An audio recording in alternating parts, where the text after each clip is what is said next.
Hey everyone, welcome back to Engaging Thought. I'm Andre, and as always, I'm here with Eric. Today, we're diving into a topic that's, well, honestly, it's both inspiring and uncomfortable: liberty, exclusion, and what Juneteenth really means. Eric, you ready for this? Oh, absolutely. I mean, this is one of those episodes where you can't help but feel the weight of history, right? And Andre, I know you wanted to start with Frederick Douglass. That speech, "What to the slave is the 4th of July?" It's just, I don't know, it hits you in the gut every time you read it. Yeah, it really does. I remember actually the first time I came across Douglas's speech was in college. I was, I think I was a sophomore, and I stumbled on it in this old anthology. I thought I understood American ideals, liberty, freedom, all that. But reading Douglas, it was like, wait, hold up. There's this whole other side. He says, "This 4th of July is yours, not mine. You may rejoice, I must mourn." That line just, it stopped me. Yeah, and the way he calls out the hypocrisy, he doesn't pull any punches. He says, "Your shouts of liberty and equality, hollow mockery, your prayers and hymns, are to him mere bombast, fraud, deception, impiety, and hypocrisy." I mean, that's not just a critique, that's a full-on indictment of the whole system at the time.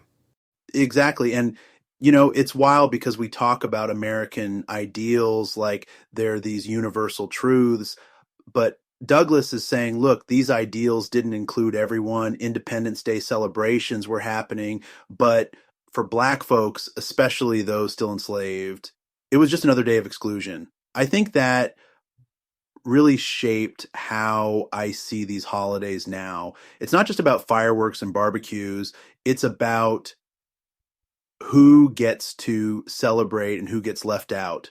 And that exclusion, it's not just historical, right? I mean, as we discussed in a previous episode, these legacies stick around. The way Douglas frames it, it's like he's forcing us to look at the gap between what America says it is and what it actually does.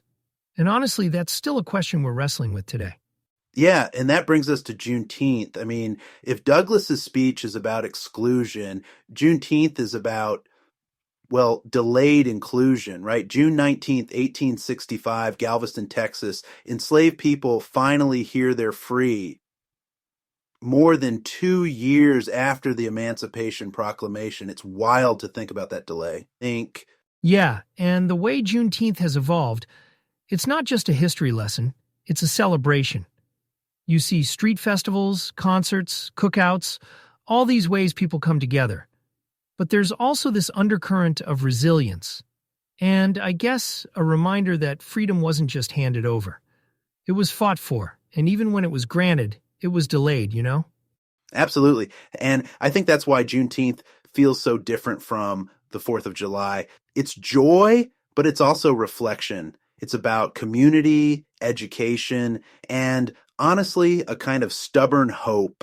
And now with Juneteenth becoming a federal holiday in 2021, there's this official recognition. President Biden said Black history is American history. That matters. But I mean, it took activism. It took people pushing for years to get that recognition. Yeah, and even with that recognition, there's still this question like, what does it mean to be truly free?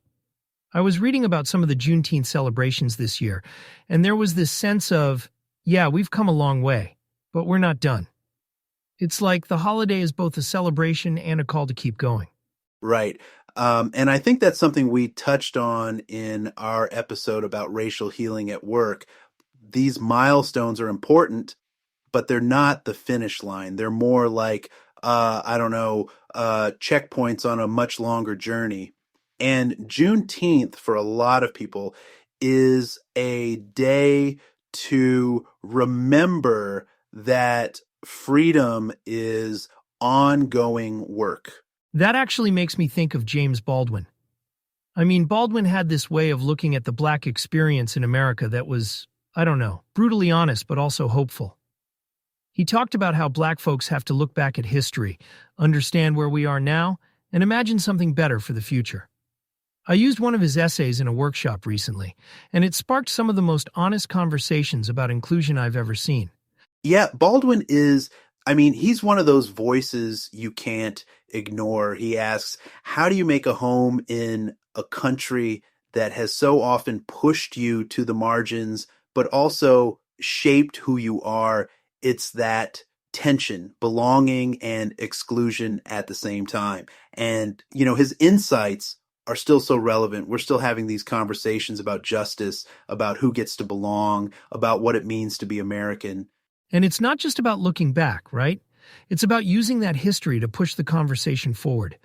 Like, how do we create spaces where everyone feels seen? How do we move from just recognizing the past to actually changing the present? Exactly. And, as Baldwin would say, it's not about ignoring the pain or pretending everything's fixed. It's about facing the truth, having those tough conversations, and still finding ways to hope. I think that's what keeps me going, honestly. That and talking with you every week, Eric. Hey, same here, Andre. These conversations aren't always easy, but they're necessary. And for everyone listening, thanks for being part of this ongoing dialogue with us.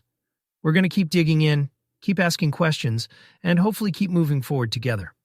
All right, that's it for today. We'll be back soon with more engaging thought. Take care, Eric.